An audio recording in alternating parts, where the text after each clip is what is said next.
What's up, everybody? Let's get into this tea about Amber Portwood. I never really post about Amber because I'm just not the biggest OG fan, but she made sure the season started off with a bang of drama. So on Tuesday night's episode, Gary and Christina are sitting down having a conversation about Amber and everything they do for her and how Gary sometimes treats Amber like, a second wife or girlfriend.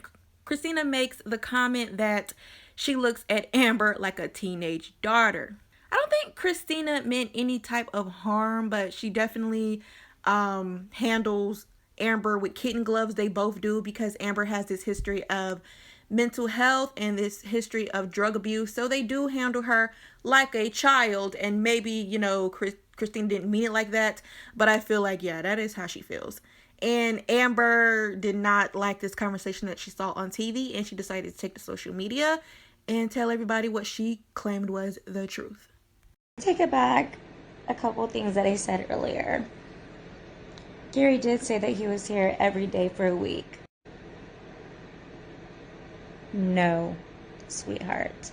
That's a lie. And you're two-faced. And your wife's two-faced. Saying that I'm like a teenager. I'm like a teenage daughter. Well, how did that $7,500 feel, guys? That wasn't child support. Oh. Well, how did that $500 feel when you cleaned my house because you said you needed a job, Christina? Oh. I'm sorry. Am I telling the truth? Yeah, I just watched that. You guys are two-faced and you're liars. And it makes sense, though.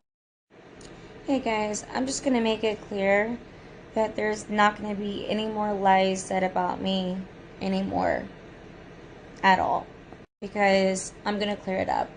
I'm over it. I'm done with it. I'm 30 years old. This immaturity is ignorance.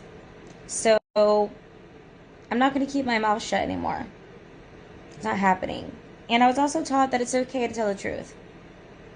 So I'm going to take that and I'm going to run with it. So it is what it is. I love you guys and I hope everybody has a great night. Everybody be positive, tell the truth, be honest, and live a good life. That's what we do. And don't be a puppet. Don't do what everybody says to do. Don't be a little puppet. Love you guys. Alright, now all I gotta say is, so the media doesn't go stupid, I'm gonna delete some stuff. I already got it out there. And I love you guys. I like to stay in the more positive energy, not the negative, but Ever relaxing and maxing, Gary was not going to let Amber just get away with saying whatever she wanted to on this particular day. He replied to the shade room and said, "My wife is amazing. I love her deeply. I'm very glad you're in me and my kid's life. And I know we together would put up with an indefinite amount of Ambers for the sake of Leah.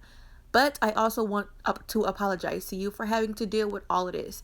She's a sweet, caring being and my best friend. I'm also very thankful for everyone here for also seeing me through some of this BS. We will be taking a step back and trying to see where to go from here while trying to keep putting Leah's best interests first. For a while now, that was co-parenting. I don't know how to do that anymore. I'm trying not to get into the fine details of everything. I'm trying to have some class. All right, now. Again, thank you all for the support." So I guess it took Amber a full day to see that Gary had said something, and it took at least like 6 or 7 articles being written. Of course, the Ashley jumped on it and a whole other more for Amber to reply again. Now, Amber keeps replying from the couch and she looks pretty stoned and she keeps putting this weird filter on her videos. But whatever, she jumped back on to say some more allegations about Gary that you're just gonna have to listen to yourself. homewreckers. Okay, you know what? Gary, if you and Christina are so happy, why don't you tell her about how many times you had called me up and talked about sexual encounters that we used to have? How many times did you sit there and say, say, oh, you're missing Big Daddy. How many times? I mean, there's even an incident where I was super, super sad. You're the one that sat on the couch, grabbed me, laid down, and forced me to lay down on you, and put your arm around my waist underneath my boobs, and started rubbing on my head. The producer knew about that, the old producer. This was before. He walked in on it. And then he walked out because he left his coat. Weird. Also, another thing that I'm not going to deal with anymore is the Hollywood gossip. You guys are sincerely, like, horrible. You attack people with mental illnesses. I've seen other stories with a lot of people that you guys write about. You attack people with mental illnesses. You attack people with addiction problems. And talk about them so nasty in your articles. Like, I mean, like it's something personal. Like they're like somebody who like you have a vendetta against. Like this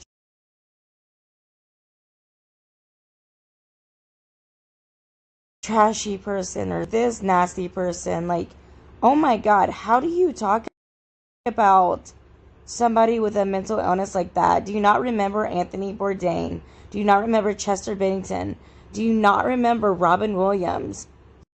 You cannot speak about people this way anymore.